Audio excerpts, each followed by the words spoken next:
Hi guys, this is Mike out from the Comic Book Syndicate. We're here at Dieppe Park in Windsor, Ontario. We are here to review Wonder Woman Earth 1 by Grant Morrison and Yannick Paquette. We're here with our pal, Irene. How are you, Irene? Hi, great, Mike. Thanks so much. I'm from the University of Windsor. I'm studying comics there at my master's, and I'll be pursuing a PhD in the fall, so I'm looking forward to this and many more.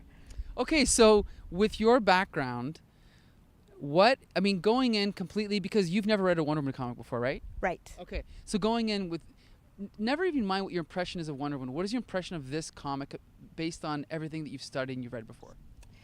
Well, to start with, the Marvel and the DC universes are so much different than the independent comics that we are typically used to studying at the university level.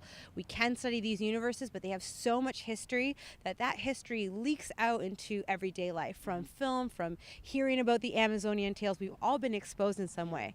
So you come into it with a sense of expectation, a sense of theater that you don't usually expect in the independent studies field. So first impressions on this particular comic, if you're looking for gorgeously produced art that has a sensational flow to it and the action-packed stories that you're used to from this kind of universe, you're going to be a happy camper no matter who you are. And the art is beautiful, and even by his very lofty standards, you can tell that he put extra care into this. I mean, there's gorgeous 2-page spreads of Amazonia, otherwise known as Paradise Island. There's a lot of really well thought out layouts. Also a lot of thought put into the architecture of Amazonia, into Wonder Woman's costume redesign. Did any of that strike you? I mean, I know that you haven't read many other Wonder Woman comics, but did that strike you as something that was well thought out? Absolutely, it did. I felt like there was a progression throughout, especially during the trial, which proceeds throughout the entire text. You see pieces of her come together, and you see why. So you really get a sense of her identity as she goes through this, but also the identity of the Amazonians, which is unique but also very cohesive throughout the text. What about the way the art is used to tell the story? Do you think it was successful? Absolutely. There's a lot of things that Yannick does with symbolism. He has a lot of the Wonder Woman girdle symbolism, a lot of the feathering we're used to seeing. He really makes it lush in every way. So as you're transitioning through the panels of the comics, you're really thinking about all of this symbolism, sun symbolism that is framing every act of the comic.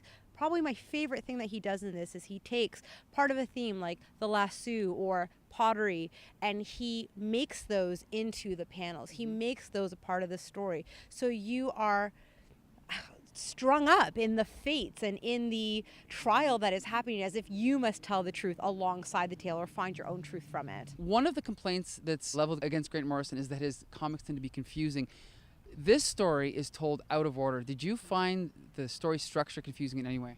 I didn't actually, and one of the artists I know gave me some great feedback about constructing stories, and he says start the scene in the middle and leave early, and I really love that. That creates a great suspense. I mean, I think Grant Morrison and Yannick as well, they piece the scenes in such a way that you understand why thematically one event links to another. If there's a moment of confusion, I find that exciting in the readership. I want to find out why. If it's so easily consumed as a story, I'm not interested. What's my role in reading this story? How do I piece it together? Because that's what the story is doing. It's piecing it together both in the present and the past tense. I find the thing I like about writers like, say, Grant Morrison or Joe Casey is when you get to the end of the comic, the first thing you want to do is go right back to the beginning and read it again. Absolutely. And there's some really great symbolism layered in this comic that I don't want to give away, but as you get to the end, that symbol completely transforms the way you've read it every other time in the text. For example, there is a very masculine symbology associated to the Amazons, and as a woman, as a feminist, I'm thinking, why? You're in a realm without men. It's supposed to be exclusive and only inclusive to women, and yet you still rely on masculine symbology. And as you see that symbol repeated and repeated and repeated again throughout the text, you start seeing how that becomes reappropriated and how it's not really a masculine symbol, but rather a balance symbol, a symbol of balance. Amazing. Let's talk about the story now. Okay. There's some controversial choices made with the story, and I'm going to talk about, first let's talk about what your impression is of the story choices made by Grant Morrison. So again, specifically as a woman, as a feminist, as somebody who comes from a martial background, I wanted to see some really strong feminism that was reliant on itself, not reliant on objectification. And as we get into Paradise Island or Amazonia, I felt I was a little bit disappointed with that. I feel like it was a wonderfully fantastic setup for a mythical island, just the kind of gorgeousness that you'd want to see in a fantastic realm like this. However, the choices to think about objectified beauty of women as still partially creations of dirt, or as the Wonder Woman myth goes, I found myself really disappointed. They are inverting histories, they are womanizing myths, and I feel like they are segregating through vengeance and anger rather than owning themselves as women, which when we get into the parallel universe of man's earth, where women reside, I feel like we find more robust, confident, balanced women that have pit themselves among men and so superior to men in that way. That's a great point, because one of the things is, obviously in this comic it's called Amazonia, but traditionally it's been called Paradise Island. The theme I got was that this isn't a paradise. They feel it's a paradise, but really it's exactly like you say. It's almost like the message I got is it requires more courage to try and live in this world than to just hide yourself and isolate yourself away from it, especially with the character of Beth Candy or Etta Candy, where I know a lot of readers online were criticizing the book because the Amazons were body shaming her. But I think that's the whole idea, is to show these Amazons haven't got it figured out yet, right? Yes, I agree. There's no diversity in the Amazonians anymore. And I think that's Wonder Woman's key issue. She wants to be more than what that island can offer her, more than a prescribed role. Yes, it's highly athletic and masculinized with their martial prowess, but really they're stuck in a feminine role that they haven't broken out of for 3,000 years. And I think it's high time. Okay, so I've kind of talked about, my impression of it, Irene. So what, just going in blind, what did you think about it? Well, I think the cover sets us up for a lot. So I'm just going to show the cover here. We see Wonder Woman in chains, and that's a theme that kind of happens throughout the text. And when you come to a book, the first interface that you get from it is the cover. Why are you going to pick up this beautiful piece of artwork? So immediately it spoke to me as something called the Greek slave, which was a statue that was made in about 1850 around the Civil War era of a white alabaster woman in chains, and was very shocking to the community of the time, who was segregationalist, as we know. And so when I see this image of the white female in chains, I'm actually reminded of that intertext, that this is a story about not oppression, but looking at oppression and reconsidering that it is oppression and even self-oppression. And I was wondering how that was going to tie in throughout the book. I said, this is too intertextual of an image to just pass up for a learned reader. And as I got through the book, I was waiting, and finally they did bring about this idea of not just oppression of women by men, but oppression of men by men, or the oppression of violence, period, from those who seek power. And I was so happy that they tied in that symbolic imagery that the cover lets us into, the overturning of that imagery, and they stayed true to that throughout the text. We touched on story structure a little bit. The story structure of this comic is a little bit unusual. Do you want to talk about that?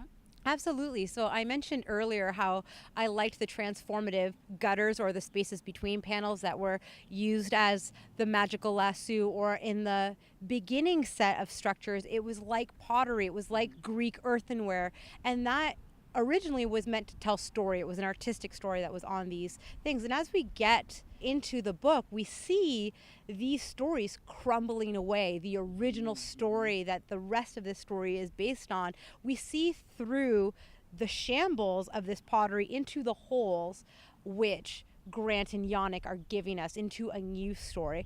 And so that motif is repeated throughout, that we can't take this story as it is. We have to look through the gaps of this story and actually make it crumble away, which is one of the things that Diana is trying to do. She's trying to pierce the story of the Amazonian tale and saying, that's not all there is to it. What else? There are gaps here. I want to explore those gaps. And I think that is the very nature of story itself, to explore the gaps in our society. And I think it's a very valuable lesson. And what do you feel about the sort of twist at the end when Diana does learn more about her own origins from her mother?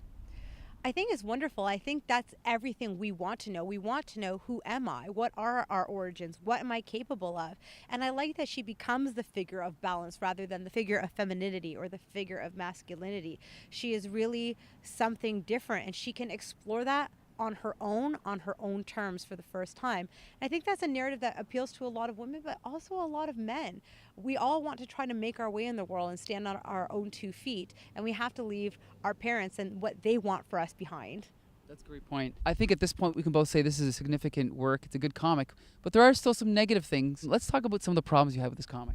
One of the basic problems that I had was the violent treatment towards men in this novel, because you cannot have any kind of society which does not engage in the other or seeks to segregate themselves from the other.